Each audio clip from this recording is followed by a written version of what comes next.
여러분 안녕하세요. 부동산 부토칠성 김하인쌤입니다. 제33회 공인중개사 대비 백선 특강 71번부터 80번을 진행하겠습니다.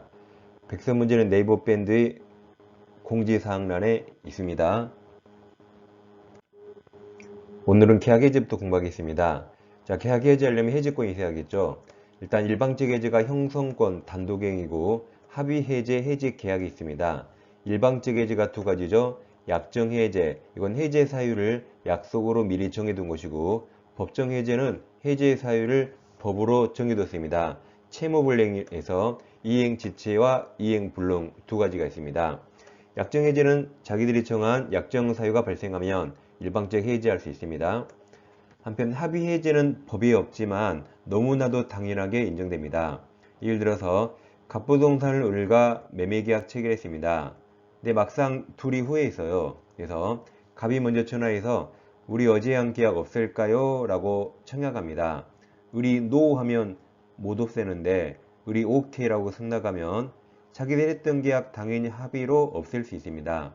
여기는 뭐든지 합의, 특약으로 정해요. 뭐든지 합의 특약을 잘해야 됩니다. 이때 이자 특약 없고 손해배상 같은 거 특약 없다면 이자 의무도 없고 손해배상 청구도 못합니다. 여기 무조건 합의 특약이 따릅니다. 따라서 법정 해제 규정들이 합의 해제에 적용되지 않습니다. 근데 우리 판례는 법정 해제에서 해제의 제3자 보호 규정만 합의 해제에도 적용해 줍니다. 즉 이렇게 표현합니다. 합의 해제에도 계약 해제가 법정 해제여 법정 해제의 경우와 같이 이로써 제3자 권리를 해야할 수 없다고 판시합니다. 이 말이 제3자 보호 규정이 합의 해제에 적용된다는 말입니다. 그래서 해제는 일단 세 가지 개념, 약정 해제, 법정 해제, 합의 해제 잘 비교하세요. 그리고 이제 우리는 법에 써 있는 법정 해제 위주로 공부하는 겁니다. 그럼 법정 해제의 사유는 채무불이행, 이행지체와 이행불능입니다. 그럼 이제 채무불이행에서 법정 해제하는 겁니다. 그럼 548조 1항 당사자 일방이 계약 해제한 때 각 당사자 둘 다 그 상대방에 대해서 원상회복 의무가 있다. 그러나가 해제의 제3자 보호 규정인데 제3자 앞에 선의가 없어요. 악의 3자도 보호됩니다. 그래서 그러나 제3자 권리 해야지 못합니다. 해제될지 알았대요. 악의 3자도 보호됩니다. 근데 우리 판례는 좀 이따 보겠지만 등기한 3자만 보호하죠. 2항 전화의 경우에 반환을 금전에는 그 받은 날입니다. 해지한 날 틀려요. 해지한 날이라고 다른 민법시험에 많이 나왔습니다. 우리 시험 나올 차례요. 받은 날부터 이자를 가합니다. 이게 원상회복입니다. 자, 그럼 해제의 제3자 보호가 된다 그랬죠. 그럼 해제의 3자는 등기해야만 보호합니다. 그래서 해삼 등기에 외워요. 해삼도 등기해야 됩니다. 그러니까 다른 제3자는 등기를 요하지 않는데 유독 여기 해제의 3자만 등기를 요합니다. 즉 허위표시 3자는 등기 요하지 않아요. 오직 해제의 3자만 등기를 요합니다. 그럼 해제 전에 나온 3자는 악의도 보호되는데 우리 판례가 해제 후 3자는 선의 3자만 보호해줍니다. 자, 그럼 여러분 채권에 등기할 수 있나요? 채권에 등기 못하죠. 그러니까 채권 나오면 제3자로 보호되지 않습니다. 뭐 다른 거 볼 필요가 없어요. 채권 보호 X. 그 다음 이 판례가 있는데 갑도지를 우리 매매했습니다. 근데 매수인이 돈 안 줘요. 그러니까 매도인 갑도 등기 넘기지 않겠죠? 근데 일단 우리 건물 지었는데 그럼 건물은 을 소유죠? 이걸 비용에게 팔고 등기했습니다. 근데 매수인 을이 끝까지 토지 매매 대금을 주지 않자 매도인 갑이 토지 매매를 해지했습니다. 건물 철거해 그랬죠? 보니까 병이 소유잖아요. 야 철거해. 그러니까 병이 그래요. 너 해삼 등기 들어봤니? 나 해제의 3자로 보호돼 등기했거든. 라고 우깁니다. 그럼 병이 해제의 3자로 보호될까요? 안 됩니다. 지금 갑이 무슨 매매를 해제했죠? 토지 매매죠. 그럼 보호되려면 을로부터 토지를 사서 등기해야 돼요. 이 건물은 별개의 부동산이죠. 토지 건물은 목적물이 전혀 별개입니다. 그래서 보호되지 않습니다. 그래서 해삼 등기에 꼭 기억하세요. 71번부터 보겠습니다. 계약해지 설명 옳은 겁니다. 1번 매도인의 책임 있는 사유로 이행불능 동그라미 쳐요. 이행불능 되면 매수인은 매도인 채무와 동시행관계 있는 채무가 있더라도 그 이행 제공할 필요 없죠? 매도인은 이행 불가능이죠. 매수인도 이행 제공 없이 해지할 수 있습니다. 다음 2번과 5번이 시험에 가장 많이 나오겠죠. 2번 계약이 합의 해지된 경우 다른 사정 특약 없네요. 그럼 채무불이행으로 인한 손해배상 청구할 수 없습니다. 3번 계약 상대방이 수혜인인 경우 특별한 사정이 없는 한 그중 1인에 대하여 한 계약 해지는 효력이 없다. 전원에 대하여 해야 되죠. 이게 불가분성입니다.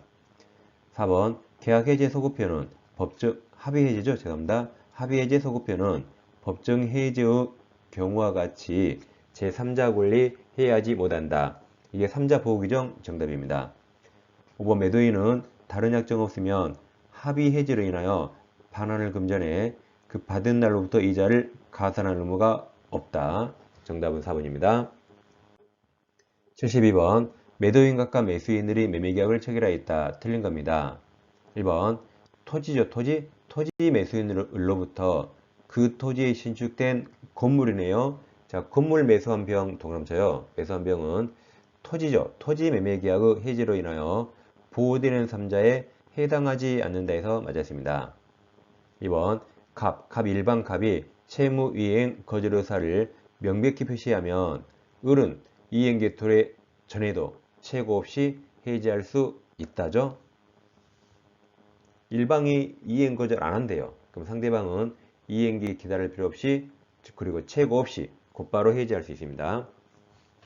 3번 을이 중도금 지급 채무 불이행을 이유로 매매계약에 적법하게 해지 동그라미 쳐요. 해지된 경우 을은 착오 이유로 계약을 취소 동그라미 있다. 해지 후 취소할 수 있다. 해지할 수 있죠. 4번 계약 해지 전 계약상 갑에 채권 동그라미 치시면 제일 끝에 제3자에 해당하지 않는다 맞습니다. 뭐 중간에 무슨 말인지 몰라도 돼요. 질문하지 마세요. 죄송합니다. 몰라도 돼요. 채권 나오면 해지의 3자 해당하지 않는다. 5번 계약 그 다음 해지 후 동그라미 쳐요. 그럼 선의 3자만 보대요. 해제 후 그로 인한 원상회복 등기가 이루어지기 전에 을과 새로운 이해관계 맺은 제3자 병은 선의인 경우에 하나에 맞았어요. 그 다음 표현 해지에 의하여 영향을 받지 않는다. 이 말이 해지의 3자로 보호된다는 말이죠. 정답은 2번입니다. 73번 계약 해지 시 보호되는 3자에 해당하지 않는 자. 그럼 채권 보여요?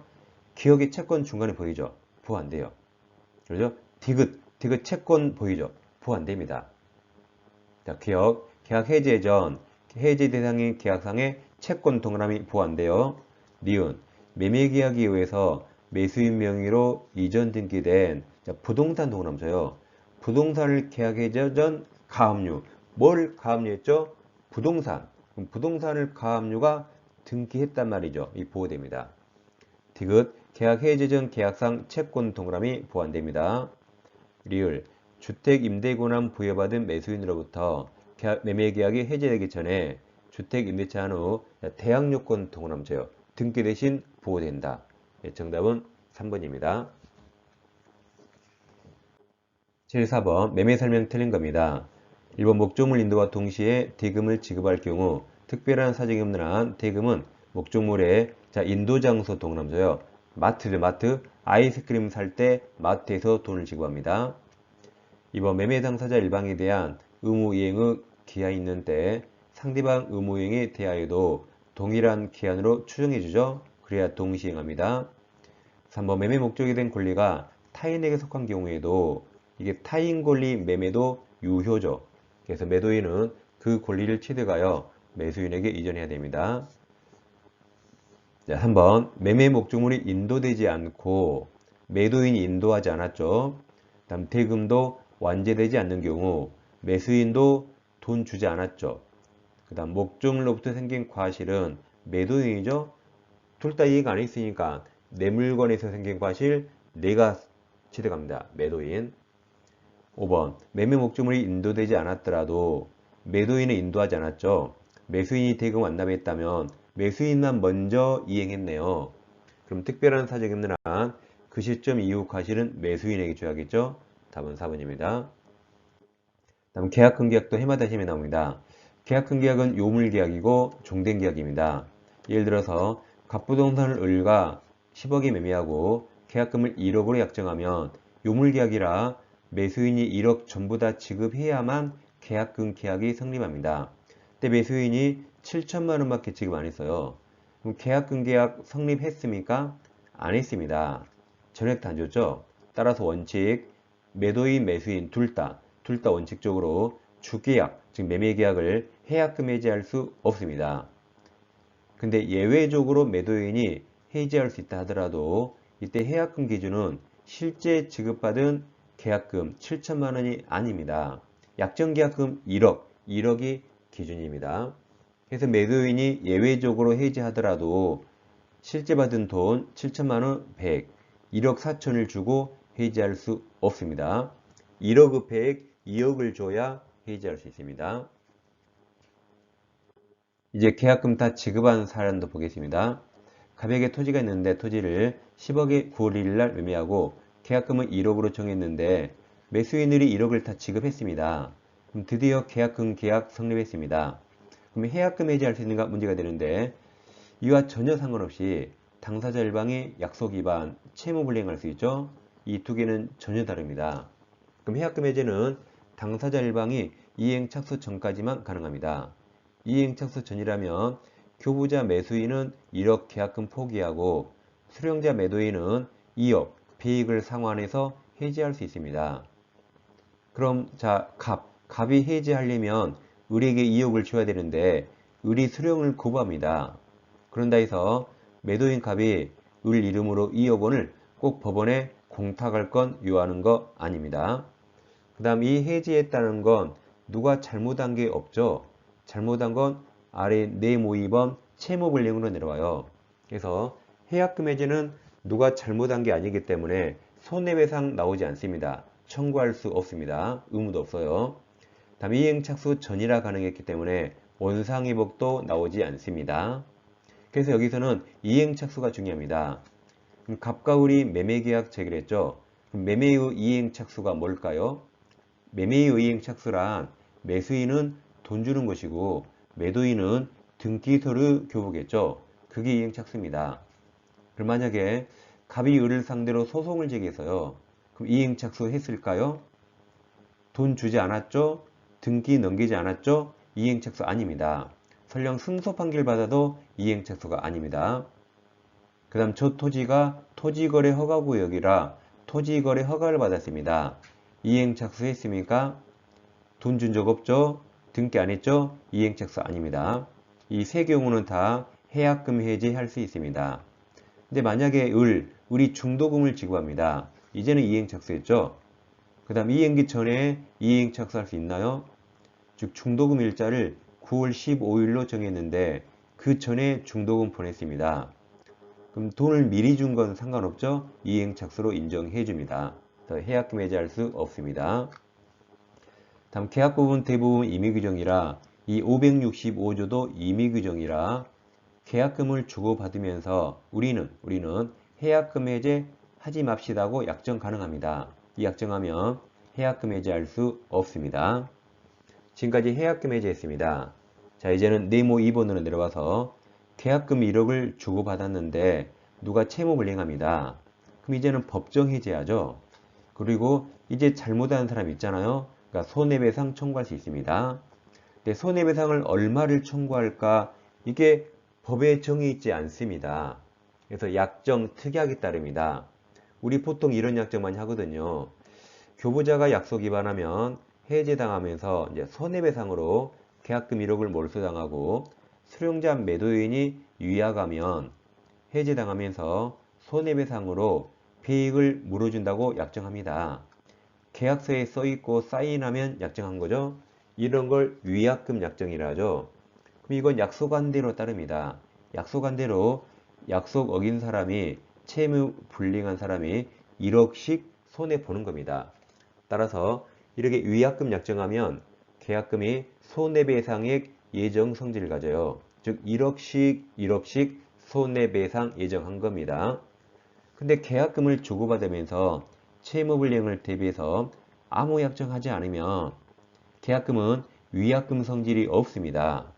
따라서 이때는 누가 약속 위반해도 계약금 몰수할 수 없고 실제 손해만 청구할 수 있을 뿐입니다.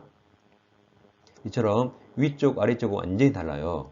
해약금 해지 물어보면 이행 착수했는 것만 보시고 누가 채무불이행하면 해지하고 손해배상은 얼떻게 약정했는가 약정에 따릅니다. 자, 그럼 565조는 위쪽에 법에 써있죠, 법에? 근데 손해배상 청구 위약금 같은 건 법에 안 써있어요. 그래서 계약금은 해약금으로 추정되므로 법이 써있으니까 별도의 약정 없어도 법에 써있으니까 해약금 성질을 갖습니다. 반면 계약금은 별도의 특약이 위약금 특약, 위약금 특약이 있어야 위약금 성질을 가져요. 왜냐하면 위약금 같은 건 법이 없으니까.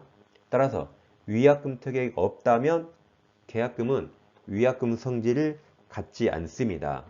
그래서 해약금은 법에 있고 위약금은 법에 없는 차이입니다. 자, 75번 보겠습니다. 계약금 설명 틀린 겁니다.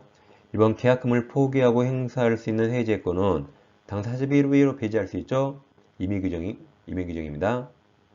2번 계약금만 수령한 매도인이 매수인에게 계약 이행을 최고하고 매매장금 지급을 청구하는 소송 제기 동그라미쳐요. 그럼 이행착수 아니죠? 그럼 제일 끝에 해지할 수 있다 맞습니다. 3번 해약금액에 계약 해지한 경우 원상회복 문제 나오지 않아요. 4번 계약금 포기요한 계약 해지의 경우 상대방은 채무불이행을 이유로 손해배상 청구할 수 없습니다. 5번 매매계약 시 계약금 일부 동그라미쳐요. 일부만 먼저 지급하고 잔액은 나중에 지급하기로 한 경우 매도인은 실제 받은 일부 금액 틀렸죠? 약정계약금, 약정계약금의 배익을 상환해야 해지할 수 있습니다. 5번이 정답입니다. 76번 계약금 해지 등 설명 옳은 겁니다. 1번 계약금은 별도의 약정이 없는 한 해약금으로 추정되죠. 위약금 추정 X. 2번 매도인이 이행에 전혀 착수하지 않았더라도 매수인은 중도금 지급했네요. 한 후에는 계약금 포기하고 이제 둘 다 해지할 수 없답니다. 3번 매수인이 계약금 지급 후 가로쳐 보세요. 중도금 지급을 이행지체에 가로쳐요. 써봅니다. 이건 채무불이행이죠. 채무불이행. 그럼 잘못하는 사람이 있으니까 손해배상 나와요. 이제 그 다음 매도인은 계약을 해지가 이제 법정 해지예요. 법정 해지하고 손해배상 청구할 수 있습니다. 3번이 정답입니다. 4번은 제일 끝에 공탁 동그라미 공탁이 한다 틀렸어요. 5번 토지거래 허가 구역내의 토지에 관한 매매계약 당사자가 토지거래 허가 신청 절차 협력금을 이행해서 관할 관청으로부터 허가를 받았대요. 그래서 이행착수 아니죠? 해지할 수 있다로 끝나겠죠? 답은 3번입니다. 7번 계약금 설명 옳은 겁니다.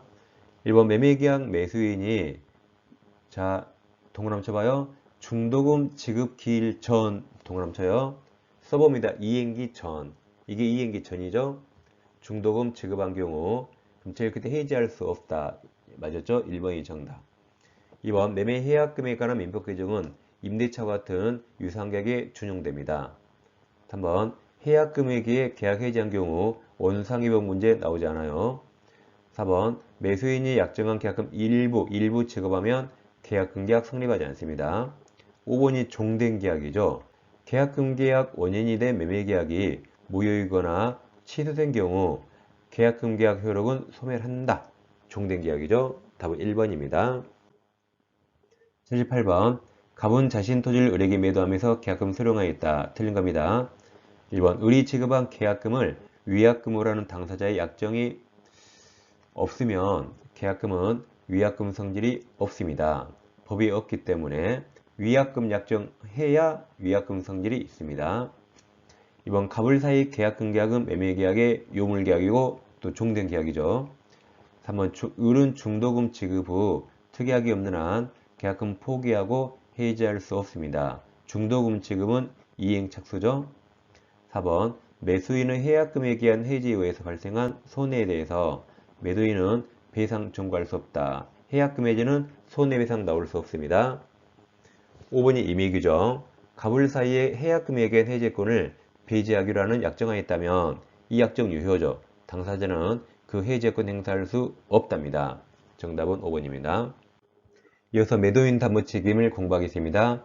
먼저 권리하자가 총 5개인데 첫 번째 전부 타인 권리 매매, 일부 타인 권리 매매, 저당권이나 전세권이 실행됐다. 실행이 행사, 경매죠? 같은 말입니다. 그 다음 수량무적 일부 매실이 있고 전세권, 임차권 등등 용의물권, 제한물권이 있어요. 이 5개가 있죠. 여기서 원래 담보책임이란 하자를 몰랐던 선의 매수인이 매도인에게 책임 묻는 겁니다. 특이하게도 악의 매수인에게도 인정되는 게 있죠. 이걸 외우면 끝나는 거죠. 먼저 1번 전부 타인 권리 매매에서 악의도 해지할 수 있고 2번 일부 타인 권리 매매에서 악의도 대금 감액 청구할 수 있습니다. 3번은 저당권이 실행 행사가 경매 나왔죠. 경매는 사안이 제일 중대하니까 악의 매수인도 뭐든지 할 수 있습니다. 해지하고 손해배상 청구할 수 있고 여기 없는 것도 할 수 있어요. 매도인 가서 때려 죽여도 됩니다. 그래서 악의도 가능한 게 전해, 일감, 실손해. 전해, 일감, 실손해. 예전에 했던 일감에서 손해만 얻었어요. 이렇게 전해, 일감, 실손해 오시고 이 빨강색 아니면 나머지는 뭔지 몰라도 무조건 선의 매수인만 가능합니다. 그럼 제일 밑에 4번, 5번. 4번, 5번은 빨간색 없죠? 여기 무조건 선의만 가능하다. 4번, 5번이 나오고 악의 매수인도 뭐뭐 할 수 있다. 무조건 틀립니다. 4번, 5번 선의만. 그럼 행사기간은 선의 매수인은 뭘 알아야겠죠? 안날부터 1년. 선의 안날 1년 기억하세요. 악의 매수인은 안날의 계약일이죠? 그때부터 1년입니다. 여기서 물권하자인데 여러분 권리하자와 물권하자 어떤 걸 발견하기 쉬울까요? 물권하자 수박을 샀는데 수박이 상했어요. 그 유치원생도 압니다. 그래서 물권하자는 악의 매수인은 행사할 수 없고 여기처럼 선의 무과실 매수인만 행사할 수 있습니다. 다음 경매로 부동산을 싸게 사는데 하자가 있어요. 물권하자. 이때는 담보책임 행사할 수 없습니다. 기간도 짧아요. 선의 안날 6개월. 그리고 우리 판례는 법령상 제한이나 장애가 있으면 이건 권리하자가 아니라 목조물하자, 즉 물건하자로 보고 있습니다. 물건하자는 이 4개를 꼭 외워두세요. 79번 매도인 담보책임 나오면 상단에 저같이 써놔요. 악의도 가능한 게 전에 일감, 실손에 써놓고 문제를 풉니다. 동그라미 1번 타인 권리 매도한 자가 그 전부를 취득하여 매수인에게 이전할 수 없는 경우 악의 매수인은 손해배상 청구할 수 없죠. 아무 말 없으면 전부 타인 권리 매매죠. 그럼 전해 악의는 해지만 가능하죠. 2번 저당권이 설정된 부동산 매수인이 동그라미 쳐요. 저당권 행사 동그라미 쳐요. 그럼 실행, 행사, 경매 악의도 뭐든지 할 수 있다.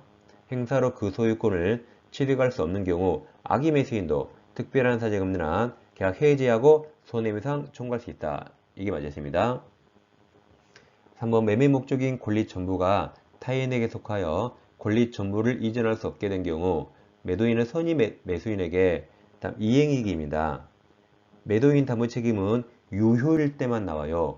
유효일 때 손해배상은 이행이익입니다. 그런 걸 같은 말로 전보배상이라고 하죠. 4번 매매 대상 토지에 설정된 지상권 동그라미 쳐요. 이건 제한물권이죠. 아까 권리하자 5개 중에 마지막 5번이에요.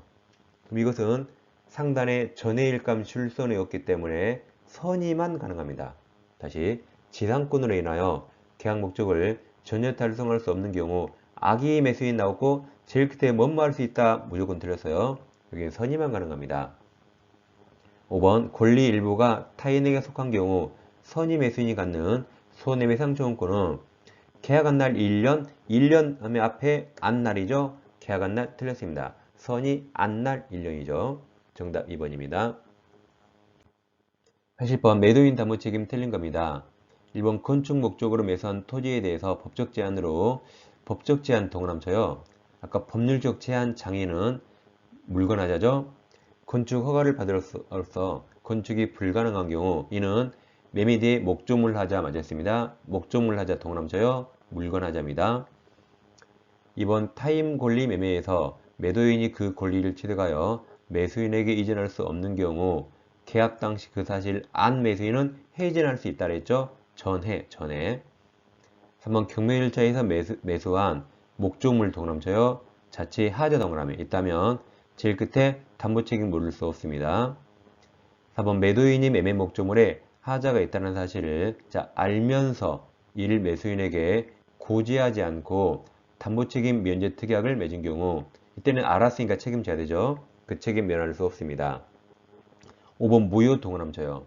그럼 담보책임은 유효일 때만 나오죠. 무효면 나오지 않습니다.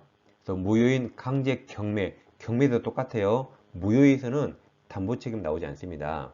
그래서 제일 끝에 담보책임 물을 수 없다 해서 맞았습니다. 담보책임은 유효일 때만 나옵니다. 정답은 2번입니다. 이 시간에는 71번부터 80번을 공부했습니다. 해설 강의도 끝까지 꼭 시청해 주세요. 자, 다음 시간에 찾아뵙겠습니다. 감사합니다.